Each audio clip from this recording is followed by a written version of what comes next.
Et bonjour, ici Sébastien, j'espère que vous allez bien. Aujourd'hui, je vais vous parler de l'édition 4K du film Days of Thunder ou Un jour de tonnerre en version française. C'est réalisé par Tony Scott et sa mère vedette Tom Cruise, Nicole Kidman, Robert Duvall, Randy Quaid, John C. Reilly et Michael Rooker. C'est distribué par Paramount et on peut se le procurer en magasin depuis le 10 mai 2020. Suite au succès de Top Gun, le trio de Tony Scott, Jerry Bruckheimer et Tom Cruise reviennent pour tenter le même succès, mais cette fois-ci dans l'univers du NASCAR. On y fait la rencontre de Cole, qui est un jeune coureur automobile qui s'entraîne aux courses de NASCAR. C'est une véritable tête brûlée. Il va remporter même de nombreux trophées, mais un jour, à cause des risques qu'il prend, il va se retrouver à l'hôpital.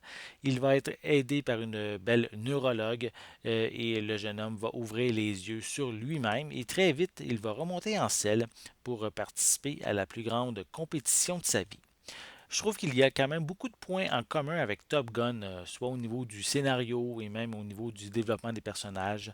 On retrouve un mélange de trahison, de retournement de situation, d'amour, de voiture évidemment, dans un scénario assez prévisible quand on le regarde 30 ans après sa sortie.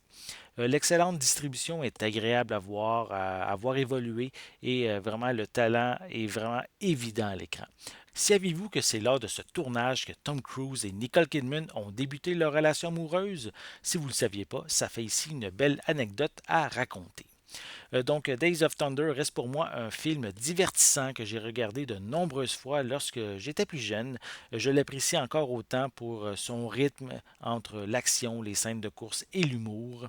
Donc, on peut continuer avec le transfert, le visuel, justement, en 4K, que je trouve vraiment très beau.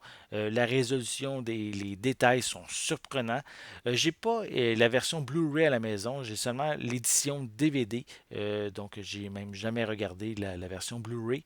Et je peux dire que c'est vraiment un très grand écart visuel que j'apprécie franchement.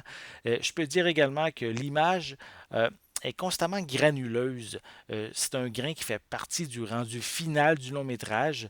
Il est toujours présent, mais jamais dérangeant. Pour les pistes sonores, elles sont disponibles en anglais True HD 5.1, en français, espagnol et portugais 5.1 avec des sous-titres dans les mêmes langues. Pour les suppléments, c'est assez restreint. On a une featurette avec le producteur Jerry Bruckheimer qui discute en général du film via certains défis à surmonter et concernant aussi la distribution, les acteurs en fait. Et on a également la trame musicale du long métrage qui est isolée seulement. On termine aussi avec une copie digitale qui est incluse. Days of Thunder n'est pas la plus grande production de Tom Cruise, mais pour moi, c'est un plaisir coupable. Je me suis reconnecté rapidement avec le film, même après de nombreuses années, sans l'avoir regardé. C'est un très bon mélange d'action, de course et de romance que j'aime vraiment beaucoup. C'était Sébastien, merci et bon visionnement.